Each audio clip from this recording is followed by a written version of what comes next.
जय हिंद मेरे प्यारे बच्चों, आप सभी कैसे हैं। मैं मानता हूँ आप सभी स्वस्थ होंगे, मस्त होंगे, पढ़ने में व्यस्त होंगे। अब अपनी पढ़ाई में जुट गए होंगे और अपनी तैयारियां शुरू कर दी होंगी। तो तैयारियां शुरू कर दी हैं तो आगे की हम भी आपको जो थोड़ी हेल्प कर सकते हैं, जितनी क्वेश्चन करा के वही फिर हमने बोला था नीट के 2022 केमिस्ट्री के पेपर का हम सॉल्यूशन करा रहे हैं। 8 से 9 क्वेश्चन कल कराए थे कल वाली वीडियो में, जिसने नहीं देखी होगी देख लीजिएगा। और कुछ आज लेकर आए हैं, ठीक है।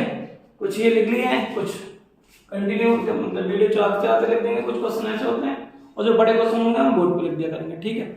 जब तक कुछ और साधन नहीं मिल पाता है कैसे कुछ करने का, तब तक ऐसे आपको थोड़ा कोऑपरेट करना पड़ेगा, लेकिन आपको क्वेश्चन करने में मजा आएगा, ठीक है। तो है ये हाइड्राइट्स दे रखे हैं, ठीक है, और ये उनके हैं मतलब उनकी प्रॉपर्टीज दे रखी हैं, ठीक है। मतलब नेचर, क्या नेचर है, ये नेचर दे रखा है, ठीक है। ये हाइड्राइट्स हैं, ये उनका नेचर है। अब बताना है MgH2, इनका ऑप्शन नहीं लिखे हैं मैंने, ठीक है। और ऐसे आपको मैचिंग वाले नीट में क्वेश्चन 3 से 4 क्वेश्चन मैचिंग वाले मिलेंगे, ठीक है। एक क्वेश्चन मैंने कल कराया, 2 क्वेश्चन आज दिखाया। और इनका ऑब्जेक्टिव इसलिए नहीं लिखे हैं मैंने क्योंकि आपको इनका मतलब ऑप्शन मिल जाएंगे, हम जब आंसर मिला लेंगे तो ऑप्शन मिल जाएंगे, ठीक है। और नेगलेक्ट करने का तरीका मैंने बता दिया था कल। तो चलते हैं MgH2 magnesium hydride, germanium hydride, ठीक है। और ये बोरॉन डाइहाइड्राइड है, ठीक है। और इसको बोलेंगे हम HF हाइड्रोजन फ्लोराइड, ठीक है। तो इन्हें बताना है कि इनका नेचर बताना है। MgH2 कैसा होगा, Mg आयनिक होता है, इसके साथ मिलेगा तो ये वाला आयनिक से मिल जाएगा, ठीक है। HF होता है हाईली इलेक्ट्रोनेगेटिव एलिमेंट।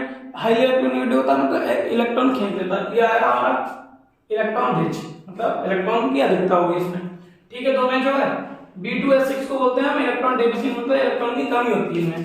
ये होता है BH3, क्या होता है इसके BH3।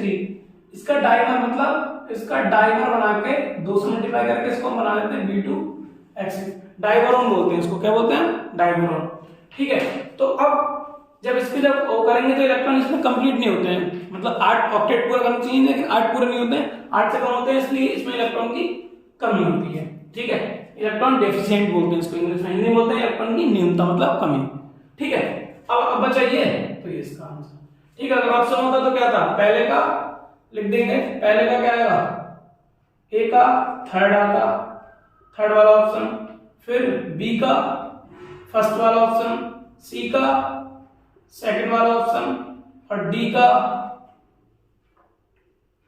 का थर्ड ऑप्शन। ये आंसर होगा हमारा, ठीक है। इतनी बात समझ आ रही है, तो क्लियर हो गया। चलते हैं अगले क्वेश्चन पे, ठीक है।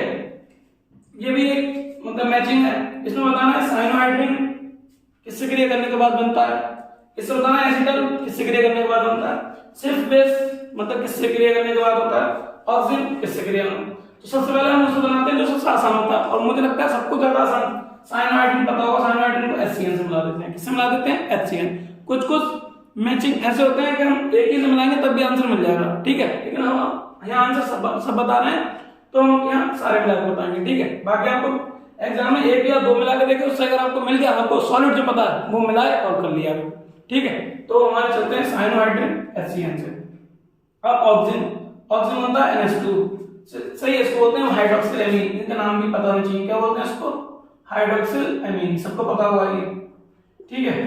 तो जब इनके दो, अब बचा क्या, एसिटल बनता है अल्कोहल से, एसिटाल्डिहाइड नहीं होता, अल्कोहल प्राइमरी अल्कोहल से जो बनता है एसिटाल्डिहाइड बनता है, तो ये बन गया। अब बचा क्या, 3 पता चल गए, सिर्फ बेस प्राइमरी एमीन से बनेगा। इसका आंसर लिख देंगे, ए का फोर्थ, बी का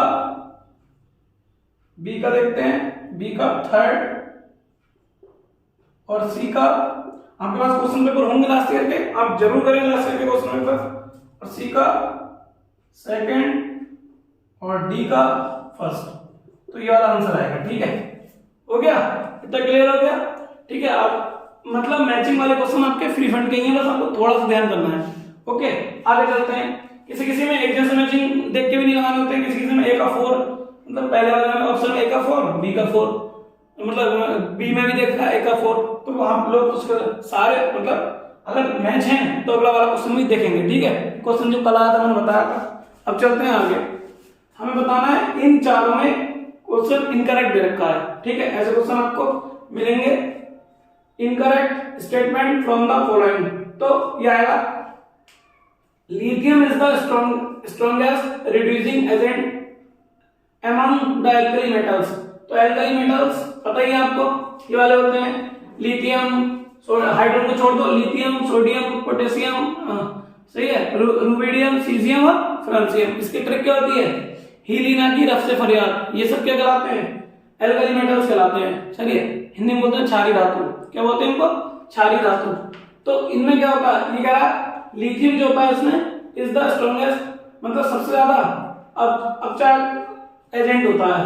अब ठीक है, क्यों होता है अपचायक एजेंट, क्योंकि लिथियम सबसे ज्यादा इलेक्ट्रॉन, सबसे जल्दी इलेक्ट्रॉन लॉस कर देता है, और जो वो एटम जो अपने इलेक्ट्रॉन जल्दी से खो देते हैं, ठीक है, तो वो अपचायक ज्यादा होते हैं। क्या होते हैं, अपचायक ज्यादा। तो आपने देखा होगा वैद्युत रासायनिक श्रेणी में सबसे ज्यादा अपचायक पदार्थ क्या होता है, लिथियम होता है। ठीक है, क्या होता है सबसे ज्यादा, लिथियम। तो लिथियम का साइज होता है छोटा, ठीक है, साइज जिन जो ऊपर होते हैं उनका साइज क्या होता है, छोटा, और जो नीचे बढ़ते रहते हैं तो साइज क्या होता है, बड़ा। तो साइज बड़ा हो जाता है, तो जिनका साइज बड़ा होगा उनकी अपचायक क्षमता घटती जाती है, और जिनका साइज छोटा होगा, ठीक है, उनकी अपचायक क्षमता ज्यादा होती है। तो ये अपचय ज्यादा करता है। तो ठीक है, ये वाली बात तो ठीक हो गई। अब आता है alkali metals react with water to form their hydrides. ये बात बताइए होगा, क्षारीय धातु होती है, जब किसी भी क्षार में जब वाटर मिलाते हैं तो हाइड्राइड्स हाइड्रोक्साइड बनाता है, सॉरी क्या बनाता है, हाइड्रोक्साइड। सीधी सी बात है, LiOH बन जाएगा, लिथियम हाइड्रोक्साइड, है ना, ऐसे करके ये बन जब बनाएंगे। ओके, अब आएगा the oxidation number of K in CO2। अब बहुत सारे बच्चे इसको निकालेंगे जो जनरल मेथड से निकालते हैं, और वो क्या +4 इस वाले को आंसर मान लेंगे, और इसके चक्कर में किसी और को गलत कर देंगे। यही बात ध्यान रखनी है। तो जो एल्कली मेटल्स होते हैं, जो ऊपर वाले होते हैं, वो तो ऑक्सीजन के साथ ऑक्साइड बनाते हैं। जब ऑक्साइड बनाते हैं तो उसकी ऑक्सीडेशन स्टेट -2 होती है। कितनी होती है उसकी उसकी ऑक्सीडेशन होती है -2। कितनी होती है उसकी ऑक्सीडेशन स्टेट, -2। ठीक है, बार बार बोल रहा हूँ। फिर उससे थोड़ी नीचे आते हैं तो पेरोक्साइड बनता है। पेरोक्साइड में 2 O की मिलके -2 होती है, मतलब 2 O मिलेंगे। यहाँ पे 1 O की -2 होती है ऊपर वालों पर। जो ऑक्साइड ग्रुप में, जब ऑक्सीजन ऑक्साइड ग्रुप में होगा तो उस टाइम 1 O की -2 होगी, लेकिन उससे नीचे आएंगे तो उसकी जो है मतलब 2 O की मिलके -2 होगी, यानी कि कहने का मतलब 1 O की -1 पेरोक्साइड के फॉर्म में ही होता है। तो 2 O की मिलके कितनी हो गई, 2 की मिलकर -2 हो गई। ठीक है, इतनी बात क्लियर हो गई।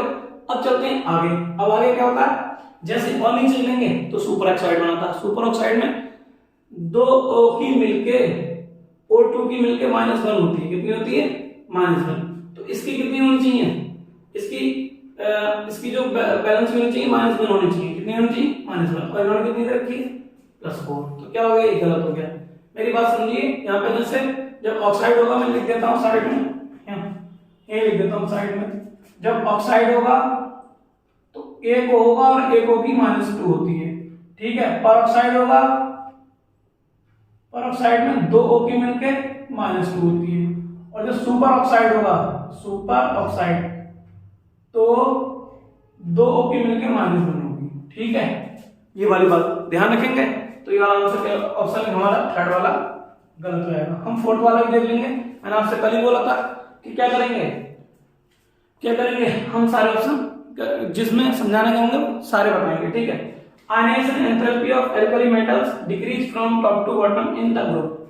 आयनाइजेशन एंथैल्पी मतलब आयनाइजेशन एनर्जी। आयनाइजेशन एनर्जी क्या होती है, ऊपर से नीचे चलने पर क्या बोला, घटती है। क्यों घटती है, जब हम ऊपर से नीचे चलेंगे तो साइज बढ़ेगा, उसका किसी भी एटम का साइज बढ़ेगा। साइज क्यों बढ़ेगा, क्योंकि इलेक्ट्रॉन बढ़ेंगे, और इलेक्ट्रॉन बढ़ेंगे तो उसका साइज बड़ा होगा। क्योंकि जैसे लिथियम में 3 है तो वाली नाभिक के क्लोज में होंगे, पास में। फिर और जैसे बढ़ते रहेंगे इलेक्ट्रॉन तो दूर जाता रहेगा। तो आसान किसमें से होगा, इलेक्ट्रॉन निकालना। दूर वालों में से आसानी से एनर्जी कम लगानी पड़ेगी और निकल जाएगा इलेक्ट्रॉन, क्योंकि नाभिक को होता पॉजिटिव चार्ज। ठीक है, ये वाली जब बात जानते हो, नाभिक को होता पॉजिटिव चार्ज, इलेक्ट्रॉन को होता नेगेटिव चार्ज। तो नाभिक के जब पास होगा इलेक्ट्रॉन तो जकड़े रहेगा, ऐसे करके पकड़ लेगा, ऐसा करके पकड़ लेगा, जाने नहीं दूंगा। और जैसे दूर जाएगा, ठीक है, तो कहते हैं जा तेरा, जब तुझे दूर जाना है तो जा। यही इनके साथ होता है। जैसे जैसे हम ऊपर को चलते हैं तो क्या होता है, ionization enthalpy of alkali metals decrease from top to bottom. और लगता है कि हाँ जा रहे हैं तो एक लात मारते हैं, चल निकल यहाँ से। ठीक है, तो आयनाइजेशन एनर्जी क्या होती है, ऊपर से नीचे घटती जाती है। समझ में आ गया इतना। अगला क्वेश्चन है इसमें बताना है कि हमें नाइट्रोजन का आंकलन बताना है कैरलाल विधि से, कि इनमें से कौन ये दे रखे हैं, ठीक है, इनमें बताना है कि हम नाइट्रोजन का आंकलन इसमें से कौन सी विधि से कर लेते हैं, ठीक है। ये क्वेश्चन जो हुआ द कैरलाल method for the estimation of nitrogen can be used to estimate the amount of nitrogen in which one of the following compounds, ठीक है, चार दे रखे हैं, ये एजो कंपाउंड है, ये नाइट्रो कंपाउंड है, ये पिरिडीन है और ये क्या एनिलीन है। आप जानते होंगे। इसमें बताना है हिंदी वाले बच्चे को जिनको हिंदी की दिक्कत है उन्हें बता देता हूं। इसमें बताना है किस यौगिक में नाइट्रोजन की मात्रा का आकलन करने के लिए नाइट्रोजन के आकलन की कैरलाल विधि का उपयोग किया जाता है, मतलब इसमें से कौन से यौगिक का कैरलाल विधि से नाइट्रोजन की मात्रा का आकलन किया जाता है, ये बताना चाहना है, ठीक है, ये बताना चाहना है। तो एक बात ध्यान रखना, कैरलाल विधि से नाइट्रोजन का आकलन करते हैं तो जिसमें एजो ग्रुप पाया जाता है वो नहीं कर सकता, जिसमें नाइट्रो पाया जाता है वो भी नहीं कर सकता, और जिनमें बेंजीन में नाइट्रोजन पाया जाता है वो भी नहीं कर सकता। तो कौन बचा? एनिलीन, ठीक है। ये चार क्वेश्चन थे, कितनी बात समझ आई, ठीक है। अगर आपको लगे तो स्क्रीनशॉट ले लीजिए और अगले दो क्वेश्चन अभी मैं कराऊंगा तुरंत, ठीक है, कर लीजिए और अभी बने रहिएगा, अभी तुरंत दो क्वेश्चन कराऊंगा। और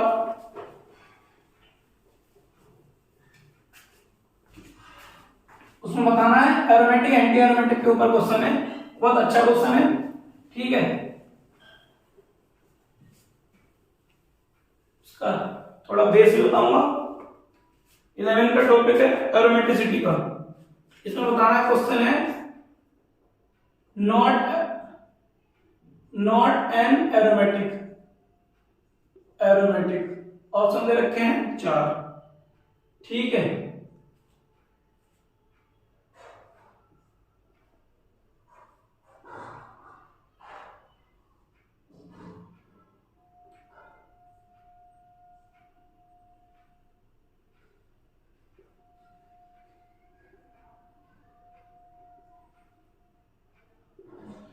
एक ऑप्शन ये है थोड़ा, फिर दूसरा है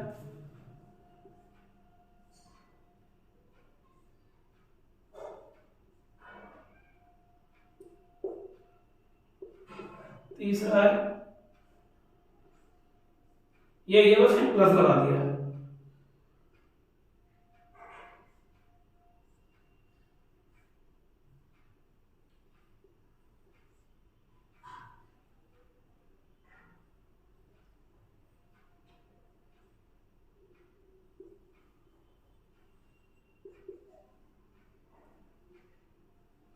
ठीक है। और फोर्थ है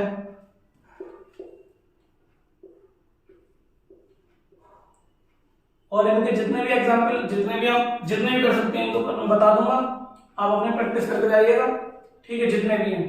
तो इसमें बताना नॉट एन एरोमेटिक, मतलब इन चारों में से कौन एरोमेटिक नहीं है। तो पहले इनकी रूल समझ लीजिए क्या होते हैं।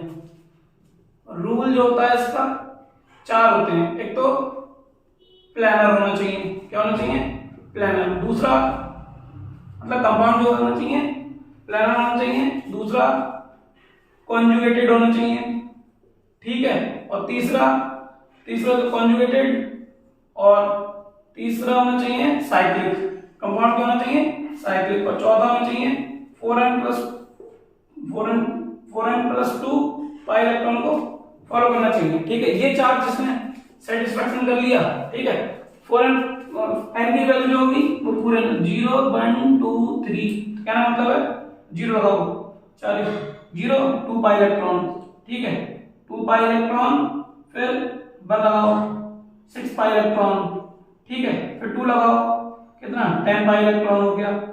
फिर और लगाइए, ऐसे लगाते रहेंगे और हर एक में कितना का डिफरेंस है 4 का 14 पाई इलेक्ट्रॉन। तो ये होता है हकल रूल। क्या होता है ये हकल रूल? प्लानर आपको या तो आपको खुद याद रखने पड़ेंगे या मतलब कोई बता देगा हाँ ये प्लानर है तो आप क्या करेंगे। बाकी कंजुगेट और साइक्लिक, साइक्लिक का मतलब पता ही है, जो बेंजीन रिंग में होंगे, सही है, वो क्या होगा साइक्लिक होगा। तो आपको बहुत अच्छे से पता होगा बेंजीन, बेंजीन का एग्जांपल ले लेते हैं, फिर ये वाली बात अच्छे से समझ जाओगे। ये बेंजीन है, साइक्लिक है, ठीक है, साइक्लिक है, थर्ड वाली कंडीशन फॉलो वाली। प्लानर हम बता रहे हैं प्लानर है सब पे, या फिर आप चेक कर लो sp2 संकरण शो करेगा। कौन सा संकरण शो करेगा प्लानर के लिए? sp2। तो ये sp2 कर रहा है, sp2 देखो एक सिग्मा, दूसरा सिग्मा और एक H जुड़ा हुआ है, इसके साथ क्या जुड़ा हुआ? यहाँ H, यहाँ H, यहाँ H, यहाँ H, यहाँ H, यहाँ H। तो कितने सिग्मा चाहिए sp2 के लिए? एक सिग्मा, ये भी देखो एक पाई एक सिग्मा, तो एक सिग्मा काउंट करेंगे, एक सिग्मा, तीन हो गए, तीन के लिए sp2 क्या करेगा ये sp2, ये भी क्या करेगा sp2, ये भी क्या करेगा sp2, ये भी क्या करेगा sp2, ये भी क्या करेगा sp2, ये भी क्या करेगा, सब sp2 करेंगे। तो अगर आप ये चेक कर लेंगे तो मान लेंगे प्लेनर है, ठीक है। तो अब कंजुगेटेड कैसे चेक करते हैं? कंजुगेटेड की कंडीशन सुनिए, इतनी बात समझना भाई। तो बेंजीन कौन साइक्लिक है, कंजुगेटेड क्या होना चाहिए? Pi bond sigma bond, pi bond sigma bond, मतलब double bond single bond, alternate order में होनी चाहिए। और क्या क्या होते हैं कंजुगेटेड की कंडीशन? ये होती है, देखो सिग्मा पाई, ये लिख लेना, नोट कर लेना कंजुगेट। मैं लिख देता हूं कंजुगेटेड, सॉरी अरे कंजुगेट की स्पेलिंग नहीं आती नाला, कंजुगेटेड तो इसकी होती है, पहला क्या होना चाहिए? सिग्मा पाई सिग्मा, ये वाला ऑर्डर होना चाहिए। और सिग्मा जैसे इसमें ये सिग्मा पाई फिर सिग्मा, तो सिग्मा लॉन पेयर और सिग्मा, ये वाला भी होगा जैसे इस वाले में सिग्मा लॉन पेयर मतलब इस पर इलेक्ट्रॉन लॉन पेयर, फिर सिग्मा ये होगा। और एक और होती है सिग्मा पॉजिटिव सिग्मा, जैसे ये वाला है, ठीक है, सिग्मा पॉजिटिव सिग्मा। तो ये तीन कंडीशन होती है, एक हो तो यही होती है। और शायद एक और होती है, वो देख के बता देंगे, ठीक है कभी। तो अभी ये वाली याद रखेंगे, तो इससे पता चला है कॉन्जुगेटेड होता है, ठीक है। और जब कोई क्वेश्चन आएगा तब बताएंगे कभी, ठीक है। तो सबसे पहले हम इसको चेक कर लेते हैं, पहले वाले को। पहला वाला क्या कर रहा है? साइक्लिक है, हाँ साइक्लिक है, पहली कंडीशन सेटिस्फाई कर रहा है। कॉन्जुगेटेड है, देखिए सिग्मा पाई सिग्मा, ठीक है। फिर सिग्मा पाई सिग्मा, फिर सिग्मा सिग्मा, ये फॉलो हो गया, मतलब ये गलत हो गया। सिग्मा दो बार नहीं आना चाहिए, क्या आना चाहिए? सिग्मा यहाँ पाई आना चाहिए था। तो इन्होंने पूछा तो नॉट एरोमेटिक, तो नॉट ये आ गया, पहले वाला हो गया, एरोमेटिक ये नहीं है, ठीक है। इसको चेक कर लेते हैं।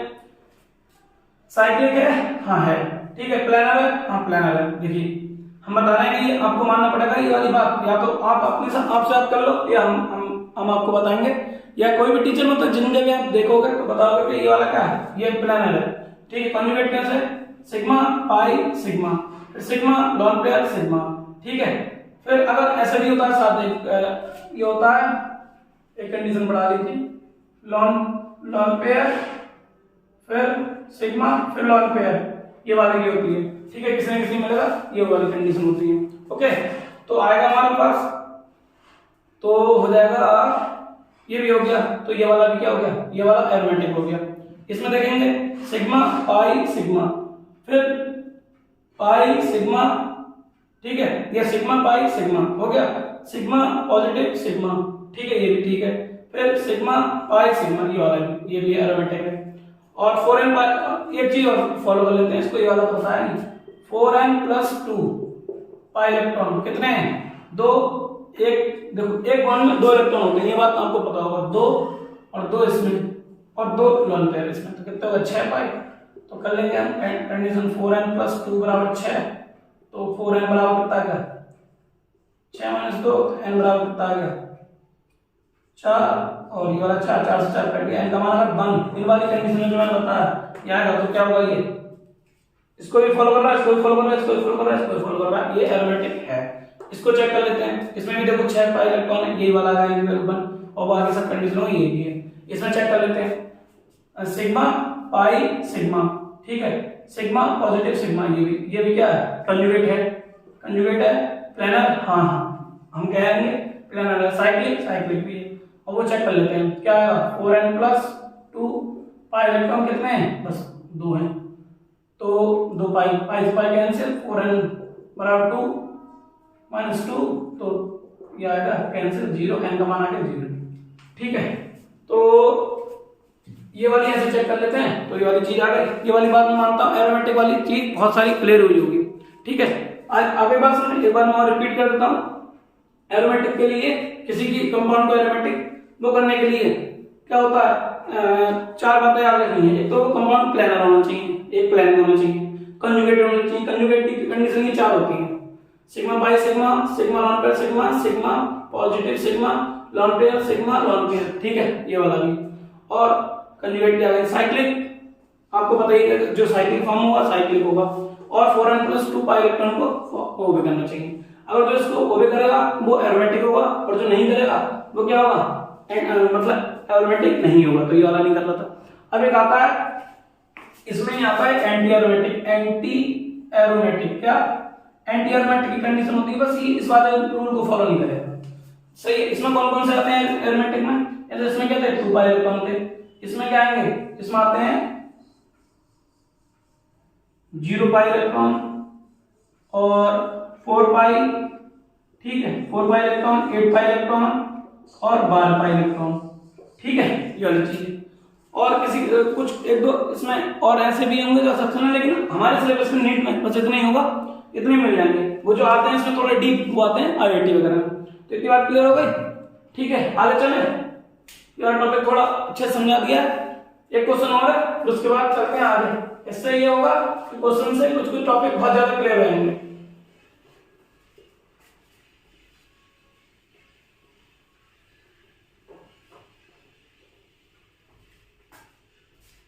चलिए एक क्वेश्चन और है,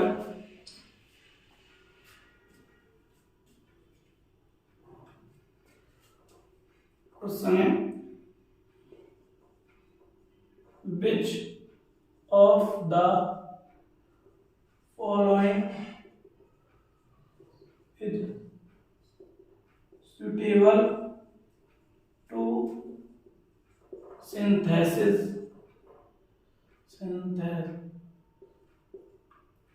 क्लोरोबेंजीन, मतलब इनमें से कौन क्लोरोबेंजीन संश्लेषित करता है ये बताना है। ऑप्शन है बेंजीन पे NH2, पता ही है ना, एनिलीन बोलते हैं इसको, और HCl के साथ हीट करना है इसको, हीटिंग, ओके। दूसरा है benzene Cl2 anhydrous AlCl3। Third है फिनॉल NaN2 HCl और CuCl, ठीक है। फिर फोर्थ है HCl। तो क्लोरोबेंजीन बनाना है तो बेंजीन और बेंजीन के साथ ये Cl2 एनाइड AlCl3 की प्रेजेंस में ये होती है इलेक्ट्रोफिलिक सब्स्टिट्यूशन रिएक्शन, जिसमें क्लोरोबेंजीन बनता है, नाइट्रोबेंजीन बनता है, बेंजीन सल्फोनिक एसिड बनता है, ये वाली रिएक्शन है। इसमें क्या बनता है, इसको पहले हम इससे बनाते हैं HCl, ये वाला पूरा बना के बनाता है बेंजीन डाइऑक्सिन क्लोराइड शायद, और ये वाला ये भी ये बेंजीन डाइऑक्सिन क्लोराइड पहले फिनॉल की NaN2 से रिएक्शन कराते हैं तो HNO2 के HNO2 बनता है, HNO2 से क्रिया करा के NH2 के फॉर्म में, तो ये बनते रहते हैं। लेकिन हमें बताना है कि हमें पूछा था क्लोरोबेंजीन इसमें से कौन सा बनाएगा, तो हम इन बाकी वालों में अभी नहीं फोकस कर रहे हैं। जब क्लोरोबेंजीन आएगा बेंजीन और Cl2 इसके साथ बनाएंगे तो इस टाइप से ये आएगा बेंजीन, ठीक है, ये आ गया Cl2, ये हो गया हमारी एनहाइड्रस AlCl3। तो इसमें से क्या छटेगा, एक H एक Cl को लेकर HCl और ये बन जाएगा हमारे पास क्लोरोबेंजीन, ठीक है। तो आज के लिए इतना जान देते हैं, एक टॉपिक थोड़ा ज्यादा एक्सप्लेन कर दिया, ज्यादा बड़ी वीडियो नहीं देना चाह रहे हैं, क्वेश्चन चाहे कम कर रहे हैं लेकिन टॉपिक आपको आगे के लिए हेल्प करने के लिए कराते जा रहे हैं। जो जो लगेंगे टॉपिक कहाँ कराने के हैं तो बताते चलेंगे, ठीक है। तो आज के लिए इतना ही, जय हिंद, थैंक यू।